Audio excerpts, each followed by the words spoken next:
անձնական տվյալների անձնական կյանքի գաղտնիության խախտում ստեղ չկա։ Ոչ չկա։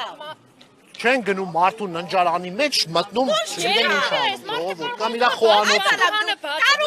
Կարող է տոցները գրել վարքագույն չեք զգում որ չկա ստեղ։ Կարող է չկա իմ անձի Չէ, տեսեք, դուք այնպես բան եք ասում, որ ցանկացած իրավիճակում մեր հատկապես Երևանի կամ ցանկացած իրար դեմ դիմաց գտնվող շենքերն էլ, որը տենց լինի մեկի բալկոնից մյուսի բալկոնը։ Հա, բայց ով ասեց, որ անհատական բնակելի տունը օժտված է ավելի, չգիտեմ, լայն իրավունքներով, քան բազմաբնակարան շենքը։ Սեփականությունն է, բնակության համար նախատեսված վայր է։ Այդ նույնը ոնց որ ասենք, այ քոնը որ հասարակական շինություն է, ինչ որ մեկի օֆիսն է, ավելի այդպես գաղտնիություն։ Չէ, գյուղի մասին չի խոսքը։ Խի Երևանում չկա սեփական տուն կողքը բազմաբնակարան շենք։ Բայց էս ինչ է գյուղ, հասկանում եմ, որ վարչատարածքային միավորով, բայց սովորաբար Երևանին տպած է։ Լուրջ։ Էսի գյուղ չի, փաստորեն քաղաքում ենք, հա մենք ապրում։ Դե թող իրանք են գնան։ Կարող է ամփոփում եք նա տնես բան եք ասում, որ կա, բայց այստեղ չլինի որ։ Դե ասեք ամփոփում ենք բոլորովս գնանք։ Որտեղ սկզբանե անլրջություն է։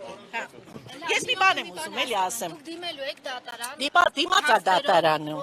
Փաստերով դիմաց է դատարան։ Պետքա կասեցվի էլ սա։ Ես արդեն դրանով եմ։ Մի րոպե էլի, ինչ հիմնավորման պետք է կասեցվի, դա ասեք։ Առաջի հերթին, որ պետք է անպայման հայցի մեջ ամեն ինչ գրված է։ Գրված է թե ոնց է այս մեր գոտին գտնվում 8-րդ գոտում։ Սա գյուղ է։ Այստեղ պետք չի կարելի օրենքով։ Հենց մեր բաբայանն էլ գիտի, որ ինչ օրենքի տակ անգած է։ Սա մի գոտի է, որը կոչվում է 8-րդ գոտի, որտեղ որ կա թույլտվություն ամենաշատը 3 հարկ։ Առանձնատներ։ Եթե դուք վերևից նայեք, ստեղ չկա շենք։ Բոլորը սեփական տներ են կամ տաունհաուզներ են 3 հարկանի։ Սենց բան թույլտվություն չի կարելի ստեղ։ Առաջի հերթին օրենքով չի կարելի, որովհետև օրենքը թույլ չի տալիս։ Մենք ունենք գոտիացման շրջաններ առինջում։ Այս գոտին կոչվում է հորային սիստեմ։ Ստեղ չի կարա կոյուղի գա։ Չի էլ եղե կոյուղի։ Հա։ Կոյուղին պետք է լիներ նոր սարքվեր։ Հենց առաջինը դա է, որ պետք է շինթույլտվությունը մերժվի։